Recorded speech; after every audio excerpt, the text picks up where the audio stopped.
अस्सलाम वालेकुम नाजरीन।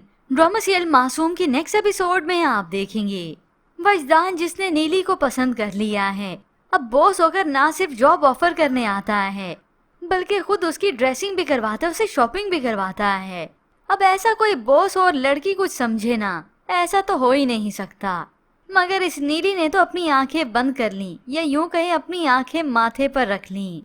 उसकी गैर मौजूदगी में यही दिलशाद होता है जो उसकी वालदा को इस घर को भी संभालता है। आज जब शाम को इस नीली का बॉस इसे छोड़ने आता है, वो भी घर तक, मगर दौराने सफर वो उससे बात करता है कि वो उसके बच्चे को संभाले और उसके लिए वो ब्लैंक चेक भी देने के लिए तैयार है। अब जब नीली घर आई और वो भी अपने बॉस की गाड़ी में बॉस छोड़ने आया तो ये सब देखकर दिलशाद का दिल बड़ा ही दुखता है। नीली उसके पास आई, वो तो सुना देता है कि गिरगिट हो तुम, क्योंकि उसने शॉपिंग भी देख ली कि उसके बॉस ने इसे शॉपिंग भी करवाई है।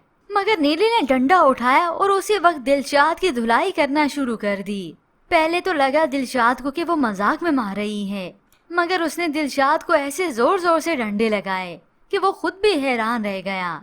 तो ये छुटकी होती है जो उसकी तरफ से माजत करती है इस नीली से, और बाप ने भी कह दिया कि इसे चलता करो। तो बस फिर नीली के दिमाग में तो ये पैसा सवार हो चुका था। अब जब मोहल्ले में इवेंट होता है तो दिलशाद उधर भी गाता है, मगर ये नीली तो उसका मजाक उड़ाने लगी। सबके सामने उसकी बेइज्जती करती है, जहाँ से आया है वहीं जाए, अपना बाजा ले, छुटकी को ले और चला जाए। ये सुनकर तो दिलशाद की आंखें नम हो जाती हैं। उसने फैसला कर लिया आखिर यहाँ से चुपके से जाने का। वो रातों रात चुटकी को लेता है, अपना बाजा लिए यहाँ से जाने की करता है। अब ठोकर लगी है तो ऐसे ही नहीं मानेगा। वहाँ पर नीली को भी इस बात का एहसास होगा, वो उसके शायद पीछे भी जाए, उसे बुलाए, मगर नीली का रवैया भी बदल जाएगा।